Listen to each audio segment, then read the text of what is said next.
did get an offer from Barclays, so maybe you should listen to me. Maybe I know what I'm talking about.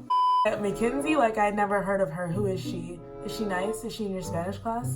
People really came out the womb doing case studies and things like that. Like, that's capitalism for you, isn't it? The point of this space is to really make people feel well informed and like they have access to all these different jobs, because I definitely felt like I was behind in the game.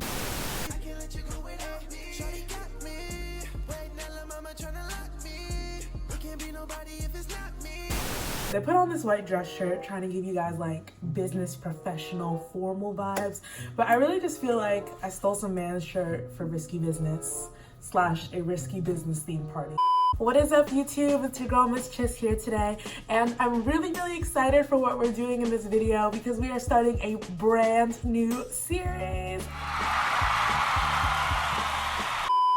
Okay, so we are starting a brand new series called the Corporate Hottie series. Now, this is something that I've been thinking about doing for so long, and it's really inspired by my own journey to become the corporate hottie that I am today, corporate professional. I actually don't have a full-time position yet, but I have gotten multiple offers from everything from investment banks to consulting companies, and it all truly came from one day last year, like less than a year ago, where I woke up and I literally said, I think I'm gonna be corporate now. And I didn't even know like what being corporate necessarily was. I didn't know what consulting was. I didn't know like what the companies were everyone wanted to work for. But honestly, the point of this series is to demystify like this entire field of corporate life and things like that. Upon my admission to university, I realized that there's this whole different world of corporate jobs that a fair amount of the population works in that I had no idea about until I got on campus. I actually really felt like I was late to the party or something. Like, I just felt like I was super behind because people really came out the womb doing case studies and things like that. Like, I don't know what it is, but Mackenzie, like I'd never heard of her. Who is she? Is she nice? Is she in your Spanish class? The Corporate Hottie series is really designed to take you from 0 to 100, point A to point Z, like point A to Z.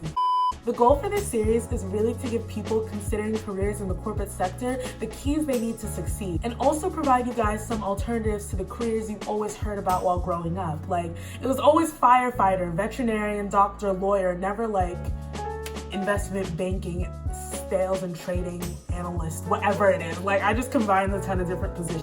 One thing I really want to emphasize before I delve further into this video though, is that a career in the corporate sector isn't necessarily for everyone. So no matter what school you go to or what your major is, do not automatically presume that the only path you have if you don't go to grad school is to enter a career in the corporate sector. There are a billion other things you could do, from pursuing fellowships to taking time off, spending time with family, and just actually chilling and breathing a little bit after undergrad. That is also okay. With this first installment of the Corporate Hottie series, we're going to be starting with ground zero. So we need to get into what even is campus recruiting. That's what we're going to be really addressing with this video today. I just saw a fly on my ring light. But at the end of the day, the point of this space is to really make people feel well informed and like they have access to all these different jobs, because I definitely felt like I was behind in the game, like I couldn't really be in the game because of who I was, what I looked like, where I was from, all that sort of stuff. Campus recruiting is really ground zero for any sort of career in the corporate sector as a student. At my school, we have a very active career services department, and we actually have recruiters come on campus to get students employed at their companies. Not every school is like as lucky to have these resources, of course, you know what school I go to. But I just wanted to kind of chat a little bit about campus recruiting and how to navigate it. And let's even just get into like, what is it? Like, what is campus recruiting? What is it? So make sure you like, comment, and subscribe, especially if you're enjoying this video at any point. And I'll remind you guys later too, don't worry. So I'm gonna try and make this video as simple as possible, because when you Google like, okay, what is campus recruiting? What is a corporation even online? It's actually quite confusing / complicated for some reason. So I'm gonna break this down the best way I know how, and that is doing a who, what, when, where, why sort of deal. Like, I've been doing this since grade school. I think this is the perfect way to introduce this subject. So first we're gonna start off with the who. So the who in campus recruiting, that would be corporations, companies. Simple, right? I actually had to Google what is a corporation specifically, and it's basically just like a word for a really big company. Like, that's as much as you need to know, to be honest. So I've broken it down into 4 different little industries/sectors. So the first one I'm gonna chat about is tech. We're talking Google, Amazon, Facebook, Instagram, Twitter, every social media website you can think of, even some of the little utilities you've probably used for school, such as like Dropbox or SharePoint, things like that, Microsoft Teams, all of it I'll lump under the tech industry. And I would probably say this is the area I know the least about, because generally speaking, some of these companies actually do require you to have a little bit of technical knowledge, perhaps an engineering degree. Considering the way science and I have always been, / numbers and I just knew that I wasn't really gonna be getting a job at Google as an engineer. But that is not to say that there aren't jobs for people who have always pursued careers in like the humanities and social sciences at companies like Google and Twitter. I know specifically Google has a really cool program called the Google Bolt internship, which encourages people of color and from people from underrepresented backgrounds to pursue careers at Google. It's an internship for sophomores, so look into that if you're a sophomore in college. The next industry that I'm going to touch on is the retail industry. And I think this one is kind of not very well known about, I would say. But basically this accounts for corporations like Walmart, Amazon, Nordstrom, Bloomingdale's, Rent the Runway, all those sort of industries that kind of sell goods to people. They also have corporate offices that do things like streamline their website. Basically, if you think of any business or corporation, there is a corporate side to it, whether it's like a school or whether it's Ben & Jerry's. You know, if you get hired at Ben & Jerry's these days, you're probably not going to be coming up with flavors. You're going to be doing sales, you're going to be doing spreadsheets, stuff like that, you know? That's capitalism for you, isn't it? So we've done tech, we've done retail. The next one I'm going to talk about are the ones that are more coveted, I guess, especially at my school, Princeton. And so first we have investment banking and finance. So these investment banking / finance spots, I think you'll probably start hearing these names tossed around like freshman year or sophomore year, just because people are like going crazy for them for some reason. The companies we're thinking of here would be like JP Morgan, Goldman Sachs, Citibank even, Barclays, just really big banks, I guess, and money management type places. All right, so it's clear that that's not my forte either. But I will say, I did get an offer from Barclays, so maybe you should listen to me. Maybe I know what I'm talking about. Finally, we're at the last industry that I'm going to be talking about in this little who section, and that would be consulting. This past summer, I spent my time working in a consulting internship for more like a boutique consulting firm, but nevertheless, this would be my area of expertise if I had one. So when you're talking about consulting, some of the names you'll probably hear a lot of times are McKinsey, Bain & Company, Boston Consulting Group, aka BCG. There are also some smaller firms like KPMG, Deloitte, Accenture. A lot of these different consulting firms have their individual specialties, especially the ones that are smaller. In fact, you'll also hear the word boutique consulting firm tossed around, which refers to consulting companies that are a lot smaller and have a specific industry that they're geared towards. Maybe the government, maybe retail, maybe international affairs. One of my favorite consulting companies would be Dahlberg, and they do something called development consulting, which I didn't even know existed.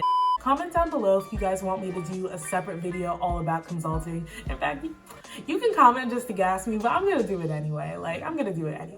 So we've done the who of campus recruiting. The who would be various corporations, Twitter, KPMG, McKinsey, Goldman. All of them are coming on campus to talk to you. Next up, we have the what. What? They're coming on campus to hire you, period. That's what they're there for. Remember that it starts with them courting you. So you always have to ask yourself, with all these companies and with most things in this life, what am I gonna get out of this? I know what I bring to the table. What are you bringing to me? How about that? They want you to work for them, sometimes even more than you want to work for them. So keep that in mind. There are basically 4 main types of interaction that I'm going to talk about that would be underneath recruiting. Now, these 4 different types of interaction that I'm going to be discussing sort of vary by industry, but I just wanted to give you guys these 4 because these are kind of standard practices for most companies that I've seen so far. So the first type of interaction would be info sessions. Now, info sessions are these big, sweaty lecture type gatherings where all these tryhards come in their suits and you come with your resume and you really think you're about to come and impress them or whatever. People who think they're doing something at the info session, please, don't get me wrong, I was there in my blazer too, but what the heck? The info sessions are basically the starting point for any interaction with a company. There'll probably be some sort of PowerPoint presentation of sorts, and then there'll be a chance to ask questions after the presentation and potentially network with some employees. Now, everyone comes to these things this is the first step to my pathway to domination. Everyone's mad hyped for the info session. True corporate hotties know that you don't necessarily have to go. That's what they don't want me to talk to you about. But a lot of the information can be found online and through informative videos like these, like the Corporate Hottie series. And so don't stress yourself if you can't make it to an information session, if you have practice, or if you have another club, or if you want to sleep. At the end of the day, you shouldn't sweat this interaction too much because there are a lot of people there, so it's really hard to make a really good impression. I would say reserve your energy for some of the interactions I'm going to talk about later, but definitely go to the info session if you can, if you're in the mood to take some notes and maybe start writing down some questions that you can ask later when you're with someone one-on-one. That will be your chance to make a good impression. The biggest thing you can get out of an info session are notes and names. You take notes on what the company is about. You see if it's worth your time pursuing an opportunity with them for employment. And then you also get names of specific people that you want to follow up with, that you find interesting, that you feel like you might have some sort of connection with. That way, when there are other stages of recruitment, such as interviews or coffee chats, or just even Q&A sessions that are a bit more intimate, you can actually address them by name and kind of make an impression there. All right, so the next type of interaction I'm going to touch on are coffee chats. Coffee chats are essentially smaller information sessions as far as I'm concerned. They're really a good chance to get to know an employee or a recruiter one-on-one and ask some of your more specific questions and make a really good impression. I remember during some of my early coffee chats, they were held at actual coffee shops. So it's supposed to be a really casual, informal sort of thing. And sometimes they have free snacks. So I'll definitely encourage you to sign up for one of these. I went to a coffee chat from McKinsey and this was in a bar and they had buffalo sliders. They had all sorts of things. It was delicious. I would definitely go for the free food at the very least and see what all the hype is about, to be honest. The next sort of interaction that I want to touch on is kind of an informal one, so maybe there are only 3 main types of interactions. But for people from underrepresented backgrounds, specifically people of color and women, I think they may be even starting to have LGBTQ plus programs as well. There will be additional information sessions and additional coffee chats for some of the corporations that I mentioned above for people from these underrepresented backgrounds.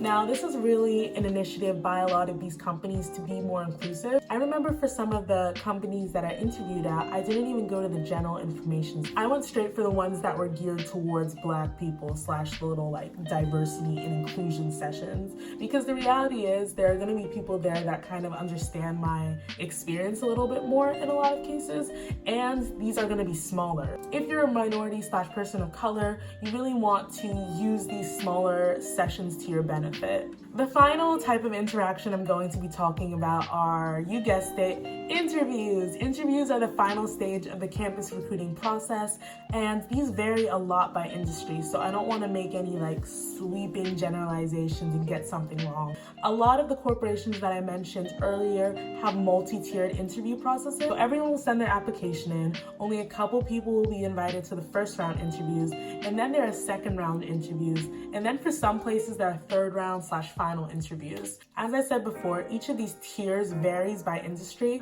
and some industries don't even have all 3 of them. But I do know that this is basically your last chance to make a good impression, and so you really want to study before these. You really want to know about the company that you're interviewing for, and this is where you're really trying to sell yourself, and then instead of them trying to sell to you. In the past, a lot of companies would fly candidates out for final round interviews, but especially because of COVID-19, I'm not sure if that's going to be a practice that continues in the future. Another thing to note is that specifically with consulting, you'll have different types of interviews at different levels. So there'll be the kind of more regular, like, hi, how are you? What are your experiences like? What makes you a good fit for the job? And then you might have something called the case interview, which specifically assesses some of your critical thinking skills and some of your reasoning skills. In order to really kill the case interview, you have to do a little bit of studying, but I'll talk about that a little bit more in my consulting video for the Corporate Hottie series. The last thing I'll say about interviews is that no matter how it's going, no matter how you feel afterwards, you always have to send a thank you. Now, I really like to put a special touch on these somehow. Ideally, find a way that makes your thank you stand out from other people. So whether or not that's like mentioning something specific that you talked about during your interview or sending a handwritten card, I think those are all ways to differentiate yourself from other people / other candidates when you're applying for a job. Would recommend. Let's talk about the when next, because I think this is one of the most frustrating things about the whole campus recruiting process. Everyone always feels like they're too late / behind / not prepared, like this isn't the time for them to be pursuing this. If you clicked on this video, that probably means that it's not too early for you to be looking into some of the campus recruitment opportunities they have at your school. Specifically in this when section though, I'll be talking about the key time a lot of people start looking into these opportunities, which would be the fall semester of one's junior year. That's when I got involved in campus recruiting / started looking for a position, and I honestly think that this was the perfect time. Like, if you're a freshman or a sophomore watching this video, yes, there are opportunities for you, and if you're one of those people that's like, I want to be ahead of the game, sure, go ahead and start applying for things, start getting in touch with your school's recruitment office. But at the end of the day, I would honestly recommend that you use these 2 years to explore and see what you're into, because who knows, maybe you don't like corporate life, maybe you do a study abroad program and you really enjoy that, you find that you're passionate about that and you want to pursue that. So a lot of people go into junior fall hoping to land that like nice hot internship and then get the return offer so they don't have to suffer again senior fall. But doing the whole campus recruiting process isn't actually terrible senior fall either. It's just a little bit more work, and I think one would possibly be a little bit more stressed because, you know, it's senior year and you have to consider all these different things about your future anyways. If you're starting the campus recruiting process senior year, all the same tips I said earlier apply, except you kind of have to be a little bit more aggressive because you'll be competing against people who have already done internships during their junior summer. You'll be competing against some people who are returning to the same company but have to interview again for some reason. And so you really gotta bring your A game if you're a senior entering the campus recruitment world. For my corporate hotties that like to be prepared, that love to stay ahead of the game, there are now more and more companies offering opportunities for sophomores and freshmen, and so definitely take a look into that if you feel like this could be something that you want to pursue more in your life later down the road. Cool. Okay, so I've been doing the who, what, when, where, why thing, and we're kind of getting to the point where it starts getting dumb, but I will keep going with the shtick because we're consistent out here. We're consistent. Up next will be the where, and usually this would be kind of a no-brainer at your school, fam. Unless you make it to the big levels where they invite you to the corporate office, then you get on a plane or NJ Transit, probably NJ Transit. Then you get to come to the actual offices, but this generally happens at your school. However though, for the next semester, I know my school is gonna be virtual completely. And so it kind of leaves people saying like, how is this even gonna work? Well, this past summer I did an internship that also did go virtual as well. And I spoke to my recruiter and she said, look, we're keeping the same energy, we're still looking to hire people. However, we'll be doing all the same things, but doing them virtually. You can definitely expect a lot of Zoom info sessions, Zoom coffee chats, and Zoom interviews in the future. I'm not necessarily sure if this is gonna be how things are from now on, but I will say on the bright side, a lot of the components of campus recruiting do translate well over digital mediums like Zoom or Skype. I remember doing some of my college interviews via Skype, and aside from the time that I had a fire drill in the middle of one, they went fine. They went fine. We've got 2 more components left of this video. We're gonna chat about the why and the how. So first up, why. Honestly, I think a lot of these companies are great spaces to learn, especially if you're not sure about what you want to do exactly next. They're a great place to land post-grad because you get work experience, you get experience with a lot of these different platforms they use, and I think mean, it serves you well, to be honest. I don't want to be unrealistic and just be like, yeah, like, this is the perfect place for everyone that just wants to make a difference. Like, no, a lot of these companies are just businesses. They're trying to do business, and you will be a part of that business. On the other hand, though, I will say a lot of companies are now pursuing something called corporate social responsibility, and that basically refers to efforts by the company not to be awful. Especially in this day and age, a lot of companies have been getting a really bad rap for being exploitative, awful to their employees, not caring about social or environmental issues, and that's really bad press. And so a lot of them are trying to do better in that regard. I will talk about my specific company that I worked for this past summer and my internship experience, but I actually found myself doing some COVID relief work and talking and trying to figure out how the federal government can streamline some of the services they provide to people who are recently unemployed. Yeah, that was surprisingly rewarding. Like, I felt good about that work, and I didn't necessarily know I could do something like that in the corporate sector. I don't want people to completely discount the corporate sector and be like, oh, it's heartless, it's cold, but it's definitely not warm and fuzzy, especially depending on which company you work for. That would actually be a very good video, like, which corporate companies are terrible? The other why component that I definitely want to touch on is the stability, but a lot of them offer really, really nice benefits and offer you really nice salary too. And so you don't have to be broke. That's great. Some of you folks that are just becoming doctors so you're not broke, maybe there's something else you could do. Medical school is work. Medical school is mad work. And so if you honestly just want to do something where you can have a good job, stability, survive capitalism, a corporate job could work for you. Final why that people ought to consider is that a lot of these companies that I've talked about in this video offer 2-year graduate schemes, which basically require you to work at an entry-level position, either maybe as an analyst or just a consultant. I'm not really sure how the language goes, but you work at this entry-level position for a couple years, and then if the corporation is in good standing / is generous enough, they may even pay for your graduate degree. So I know a lot of people, especially in banking and consulting, ultimately go on to get MBAs or CPA degrees because their company pays for it. It really aids them to have individuals on their staff that are really well-learned and bright-minded and good thinkers like yourself. The final part of this video is going to be the how component. We did who, what, when, why, where, and now we do how. Wow, how do I slay campus recruiting? I'm gonna tell you. I'm gonna give you the key.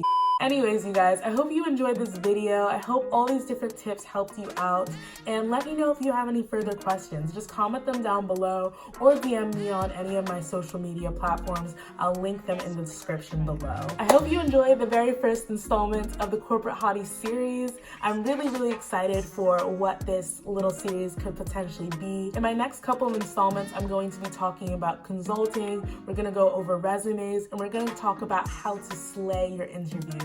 Let me know if there are any other specific things you would like to see in the future. Let me know if you want me to talk a little bit more about my own journey as a corporate hottie, because I definitely didn't think that I would be doing anything like this when I first got into college, but you never know. And also, I don't know if I'll do stuff like this forever, but you never know. I'm one of those people that really likes to keep their options open, and I hope this video showed you at the very least that the corporate world is an option for you. Make sure you like, comment, and subscribe, and I will see you in my next one. Bye.